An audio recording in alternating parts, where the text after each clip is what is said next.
जब पूरी राशि करणीगत हो तो इसमें कई टाइप्स के प्रश्न बनते हैं, जिसमें फर्स्ट टाइप है कि राशि एक ही है, वो भी करड़ी के अंदर है, करड़ी के अंदर, करड़ी के अंदर, अर्थात करणी के 12 धन, करणी में 12 धन, करणी में 12, पूरी राशि करणी में 12 12 कहाँ तक जा रही है? इनफाइनाइट तक है जा रहा सिलसिला। दूसरे प्रश्न में आप देख रहे होंगे कि करणी के अंदर 6 है, फिर धन करणी के अंदर 6, फिर धन करणी के अंदर 6 plus dot dot dot infinite अनंत तक। तीसरे प्रश्न में भी आप देख पा रहे होंगे कि करणी के अंतर्गत 2 2 है, वो भी प्लस है, कहाँ तक? इनफाइनाइट तक। क्वेश्चन नंबर 4 में 56 धन करणी में 56 धन, करणी में 56 धन डॉट डॉट इनफाइनाइट तक की पूरी राशि करणी के अंतर्गत ही है, वो भी क्या करना है? प्लस करना है। राशि एक समान है, ऐसा नहीं कि एक करणी में 56 दिया, दूसरी में 110 दिया है। जो राशि दिया है वो लगातार वही राशि दिया है और पूरी राशि करणी के अंतर्गत है। और संक्रिया कौन सी है? तो गणितीय संक्रियाएं हैं प्लस जोड़ की। यहाँ पे 5वें प्रश्न में 110 धन, करणी में 110 धन, करणी में 110 धन, करणी में 110 धन डॉट डॉट डॉट इनफाइनाइट तक। तो प्यारे बच्चों, जब इस प्रकार के प्रश्न आ जाएं तो उसे हम कैसे सॉल्व करते हैं? सॉल्व करने का बहुत ही रोचक और आसान तरीका है, लेकिन ध्यान रहे ये तरीका, ये ट्रिक कब अप्लाई करेंगे? जब करणीगत राशि एक समान हो और उस करणीगत राशि के क्रमागत गुणनखंड बन जाए। जैसे यदि 2 दिया है तो 1 गुणे 2, 1 2 क्रमागत है, या 4 5 क्रमागत है, 6 7 क्रमागत है, उस राशि के क्रमागत फैक्टर हमें बनाने हैं। जैसे यदि 42 है तो 42 के क्रमागत जो फैक्टर बनेंगे वो 6 7। ऐसा नहीं कि 42 के केवल 6 और 7 ही फैक्टर बनेंगे, उसका 21 2 भी हो सकता है, 1 गुणे 42 भी हो सकता है, लेकिन हमें क्रमागत फैक्टर बनाने हैं। और यदि बन सकें तो उस क्रमागत फैक्टर को ही हमें इस प्रकार के प्रश्नों को हल करने में लेना है। उन्हीं क्रमागत फैक्टर की मदद से इस टाइप के क्वेश्चन को हम सॉल्व करेंगे।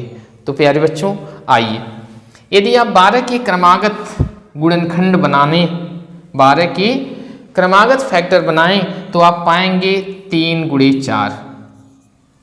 ओके, 3 चौको 12, 12 के और भी फैक्टर हो जाएंगे, जैसे 1 गुणे 12, 2 गुणे 6, लेकिन हमें लेना है क्रमागत 3 और 4। यहाँ पे आप यदि 6 के क्रमागत फैक्टर बनाएं तो 2 तिहाई 6 होगा। इधर तीसरे में अगर 2 के क्रमागत बनावें आप तो 1 गुणे 2 हो जाएगा क्रमागत फैक्टर।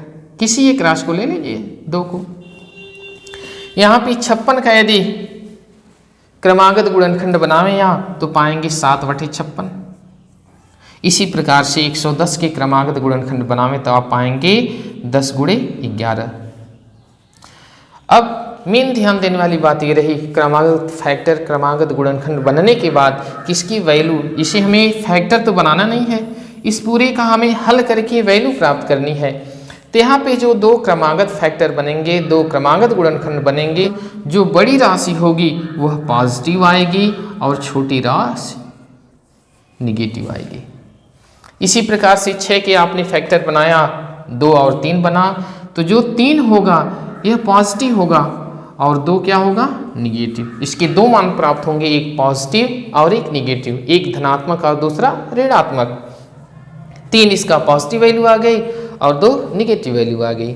ऐसे ही तीसरे वाले प्रश्न का 1 और 2 फैक्टर बने क्रमागत, तो यहाँ पे बड़ी वाली वैल्यू अर्थात 2 क्या होगा? पॉजिटिव और 1 क्या होगा?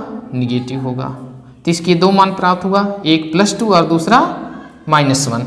सेम ऐसे ही 56 के 2 क्रमागत गुणनखंड बने 7 और 8, तो यहाँ पे जो बड़ी वैल्यू है 8 वो पॉजिटिव हो जाएगी और छोटी वैल्यू 7 क्या होगी? निगेटिव। ऐसे ही आ जाए 5वें क्वेश्चन को, 110 को देखें तो यहाँ पे 2 फैक्टर 10 और 11 के हैं।